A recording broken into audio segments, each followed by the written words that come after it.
Се наоѓаме на градскиот стадион во Берово, каде екипата на Малеш се подготвува за утрешниот надпревар кој го игра во рамки на одложеното коло минатата недела. Гостува цврста екипа. Што очекувате? Какви се плановите на клубот, имајќи предвид дека само што започна вториот дел од сезоната?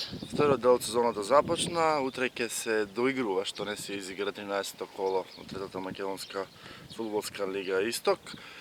Ние се спремаме веќе 50 дена, кажам, и тоа доста дисциплинирано и одговорно.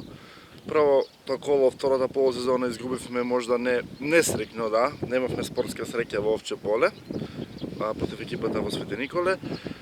Утре очекуваме тешок надпревар, еден конкурентни доаѓа што е амбициозен за исто така за влез во втора лига, екипата од Радовиш на Детонит.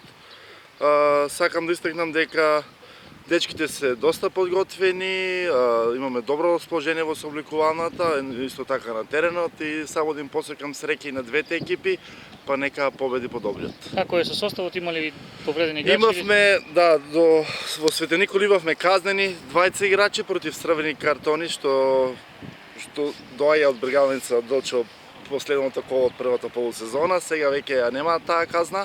Комплетни сме, значи целосно, така да имаме на располагање околу 20 фудбалери што се максимално подготвени и очекуваме да го донесат својот придонес на утрешниот надпревар. Клубот е добро организиран, имате поддршка и од локални симпатизери, и од граѓани од диаспората.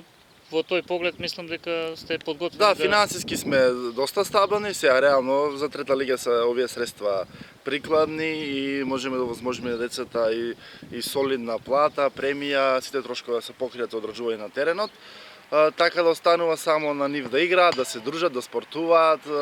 Можеме да жалиме само дека нема да биде дозволено публика поради настаната ситуација што знаеме веќе година време ни одзема и енергијата и немаме спортски навивачи, али пред се здравјето на граѓаните на прво место, така да се заштитат. Тоа е пред празни трибини, али спортот мора да продолжи на некој начин, да чекориме, па се надеваме во блиски дни дека ќе бидат отворени и вратите на стадионите. Фала многу. Благодарам.